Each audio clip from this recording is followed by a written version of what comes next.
Bonjour, bienvenue dans votre chaîne Univers Mathématique. Dans cette vidéo, on va voir comment déterminer le domaine de définition des fonctions en valeur absolue.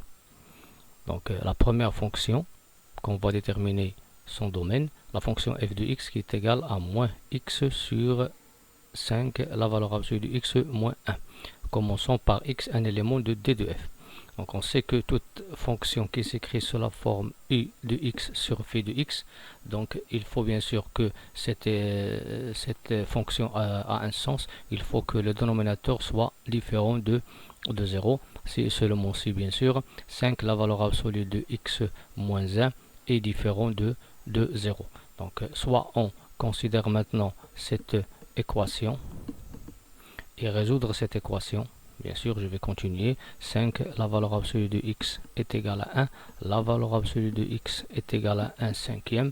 X est égal à 1 cinquième ou x est égal à moins 1 cinquième.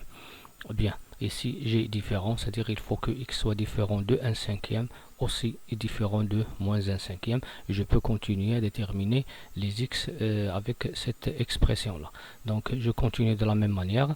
5, la valeur absolue de x est différente de 1. Si et seulement si la valeur absolue de x est différente de 1 cinquième. Ici bien sûr, puisque j'ai la valeur absolue de x égale à 1 cinquième. Et cette équation admet deux solutions. On l'écrit ou soit la première 1 cinquième ou bien la deuxième qui est 1 moins 1 cinquième. Et ici je vais écrire si seulement si x est différent de 1 cinquième et aussi x différent de moins 1 cinquième. Quand on travaille avec l'égalité, c'est une équation, donc elle admet deux solutions, on écrit le ou, soit la première ou bien la deuxième.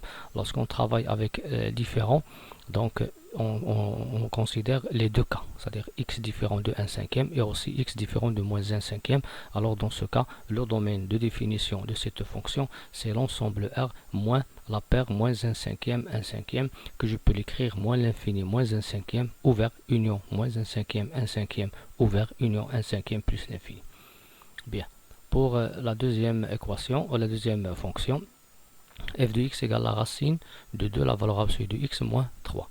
Bien, x, un élément de 2df. On sait que si on a une fonction sur la forme racine de u, il a un sens et il est défini si u de x est supérieur ou égal à 0. Donc si seulement si 2 la valeur absolue de x moins 3 supérieur ou égal à 0, si et seulement si 2 la valeur absolue de x supérieur ou égal à 3, si seulement si la valeur absolue de x supérieur ou égal à 3 demi.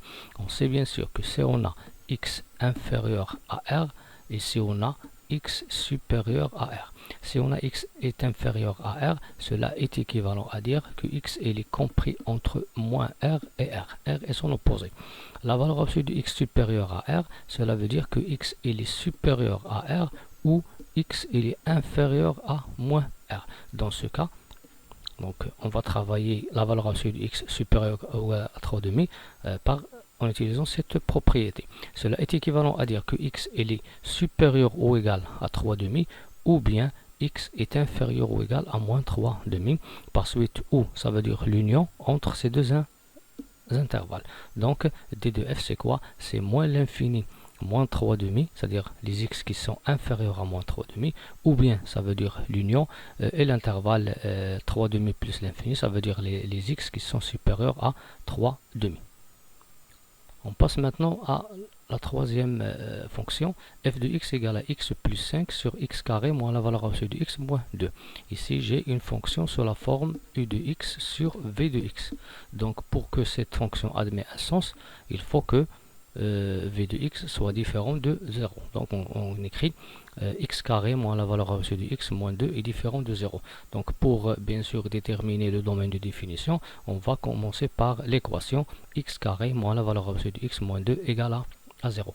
Bien, premièrement, on va prendre t égale la valeur absolue de x. Pourquoi? Parce que on sait que la valeur absolue de x, le tout au carré, est égal à x au carré. Donc on peut remplacer x carré par la valeur absolue de x carré. On trouve la valeur absolue de x au carré moins la valeur absolue de x moins 2 égale à 0.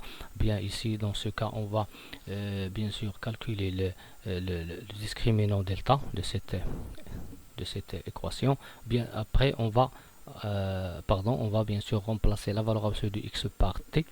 on va trouver t carré moins t moins 2 égale à 0. En calculant le discriminant delta de cette équation, on trouve moins 1 au carré, moins 4 fois 1 fois moins 2, qui va nous donner 1 plus 8 qui est 9. Donc il y a ici deux solutions. Donc il y a deux solutions, soit t égale à 1 plus racine de 9 qui est 3 sur 2, ou bien 1 moins 3 sur 2, qui est égal ici 4 demi, c'est 2, et ici t est égal à moins 2 sur 2, c'est moins 1. Donc les solutions sont t égale à 2 ou t égale à moins 1. Bien. Après, on va revenir à notre variable x. Donc, on écrit la valeur absolue de x égale à 2 ou bien la valeur absolue de x égale à moins 1 parce qu'on va remplacer t par l'expression donnée la valeur absolue de x. Donc, pour cette équation, on n'admet pas de sens, on n'admet pas de solution. Pourquoi? Parce que la valeur absolue il est positive, ce nombre il est négatif, donc pas de solution. Mais pour la valeur absolue de x égale à 2, il a deux solutions, 2 et moins 2. Donc, x égale à 2 ou x égale à moins 2. Bien. Ou bien, dans ce cas, le domaine de définition, c'est quoi? C'est R moins la paire moins 2, 2. Si on veut continuer avec ici le symbole différent, on peut bien sûr écrire sous la forme la valeur absolue de x au carré moins la valeur absolue de x moins 2 est différent de 2. Et après, je peux factoriser directement du fait que la valeur absolue fois la valeur absolue, ça donne valeur absolue carré. Moins 2 fois plus 1, il nous donne moins 2. Et pour le produit ici, la valeur absolue fois 1, c'est la valeur absolue, moins 2 valeur absolue, c'est-à-dire moins valeur absolue.